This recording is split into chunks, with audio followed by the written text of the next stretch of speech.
It would appear that women across Iceland, including the Prime Minister, are going on strike for equal pay and no more violence. And the good news is that if you're a man in Iceland, you can go as well, as long as you identify as non-binary, they will represent you. So if you have a company and everyone identifies as non-binary, all of a sudden you fix the grievance that this protest has.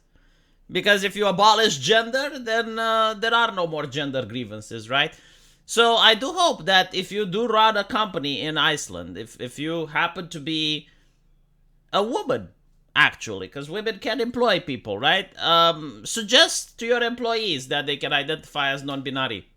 What, doesn't it work that way? Like, as long as you claim you identify, you become it. Like, huh? Like, you don't need anything else, right? Like, you don't need to have like any proof or just by identifying.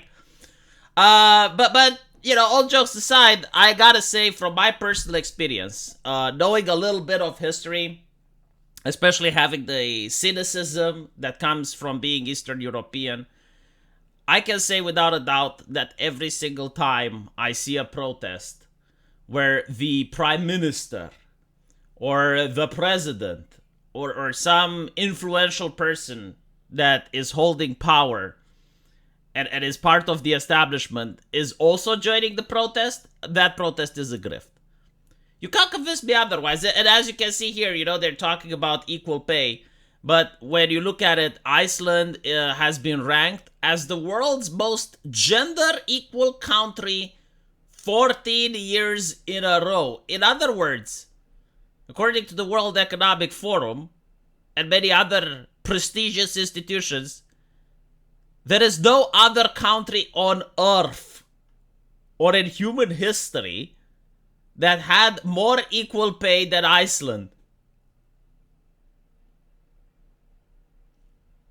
But maybe, you know, this protest is for stopping violence against women, I suppose. And you know, might as well, like, while they're protesting, they might as well say that they're also for better pay. I think violence in Iceland is illegal. Like, it's already against the law, isn't it? It's not just against women, against men as well, and children, and the elderly. Like, if you do it, you get in prison. Not only that, usually people who are doing violence against women, like wife beaters, don't have an easy time in prison. It's one of the most horrible crimes you can do. I think, like, the only thing that society despises more than a wife beater is a rapist. Like, you're already at the bottom of the totem pole when you're talking about criminals. And again, like, these people do not have an easy time in prison. So it's already criminalized. It's already socially unacceptable. What are you protesting to obtain? Like what more do you want? Because I'm thinking, like, the stereotypical, you know, caricature of a person, like the man who comes home drunk and performs acts of domestic violence. Right? Now everyone agrees that what he is doing is illegal. He should be in prison. I do not think that you're going to find even 1% of Iceland's population that agrees, no, like, he is a pillar of the community. So you already have that. What more do you have? Do you think that if you protest, all of a sudden, he goes home, he wants to perform the domestic violence, but he looks at the television and he goes, oh wow, the prime minister is striking. Well, better I shape myself up and become a decent person. No, like, that person doesn't need a protest. That person needs to be locked up. And it's also the view on domestic violence, right? Like, it's always the men that do violence towards women. Like, violence between women and women just doesn't exist, right? It's a non-issue. Men do violence against other men, right? Like it's human nature. Like, violence happens. All of it should be criminalized. Women do violence towards children. Like, when I grew up, I knew several of my colleagues from school who got a whipping from their mother. My best friend came at school with a brown eye. His mom did it with a belt. I don't even know, like, if she mean it or not, but, like, the iron part of the belt actually struck him. And you know, like, that is an issue that I don't know, like, how widespread it is. I do not know if it's happening, but it did happen. And no one took it seriously. Right? So like, to create this illusion, to create this mentality that it's only one way. And the reason that they're doing it is to make men feel guilty, even if they don't do it, right? So like, you're a man, other men do it, therefore you are responsible. And it's collective guilt. Like, what can I say? Like, do you want people to think like this? Is this like how you want? Like, if a person does something bad, then we look at, all right, so what are their genetics? What is their gender? What like so that everyone part of that group, we can assume that they're like you? I mean, I don't know. I think like the reason collective guilt is a bad thing is that no one wants to be held collectively guilty for the actions of others. Like, you are only capable of controlling your actions. You're only capable of policing your thoughts. But now that you're asking me to police the thoughts of other human beings, I'm sorry, but that's something that I cannot do. So you got like all these ladies that are protesting. Very interesting, because my country, Romania, last time I checked, had almost no gender pay gap. And the reason it was interesting is that we managed to achieve this without strong activism from feminists, without the World Economic Forum asking us what to do. No, we actually managed to achieve no gender pay gap the Romanian way. So how do you do it? Well, you impoverish the nation. That's how you do it. If everyone is poor, then the parents will not allow the daughter to go to journalism school, will not allow the daughter to go to gender studies. No, she needs to become a doctor.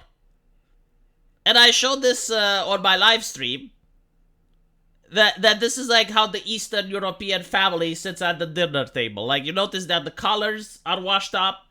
You notice that it's almost like the life is sucked out from the picture. It is like the Eastern European family, yes. And when the daughter says that she wants to become a journalist, then you can see the face of concern on the mother's eyes. And the father is concerned as well. And they're going to tell the daughter, no, like, we don't want you to be a parasite on us for the rest of your life. You're going to become a strong, independent woman. It's for your own good. You're going to earn your own living, you're going to make your own cash, and you're going to have your own apartment, and you're going to move out. And in order to do that, you're going to become a doctor. And you're going to go to Germany, you're going to work in Germany, and you're going to bring those euros at home. This is the mentality that abolishes the gender pay gap. Because all of a sudden, you take away people's individual choices and individual decisions, where they want to be a lesbian dancing master PhD, they want to study about I don't know, African Americans, or they want to study about how to become a journalist. All of these are noble professions. All of these are required for a society, but unfortunately, mommy and daddy requires that you move out of the house, so you study something that actually pays for a living. And this is how Romania's gender pay gap is the smallest in the European Union. I don't know if it still is, but last time I checked, it was like at least on top 5. If it has gone down, then maybe it's because Romania isn't as poor as it used to be. So if we can impoverish ourselves again, then maybe the gender pay gap gets eliminated one more time. But yeah, so absolute nonsense in Iceland. This is what I gotta say. The country, again, like it just goes to show that activists will not be pleased no matter what, because the fun is the activism, right? Like, you do not do it in order to obtain something, but it is fun to go out and not go to work. And I do not believe that the grievances are legit when Iceland, as you can see, is the world's most gender equal country 14 years in a row. And yet, you still get this. Like, I'm sorry, it's ridiculous. I can't take it seriously. Let me know what you guys think, especially if you're from Iceland. And I will see you in the comment section. Take care.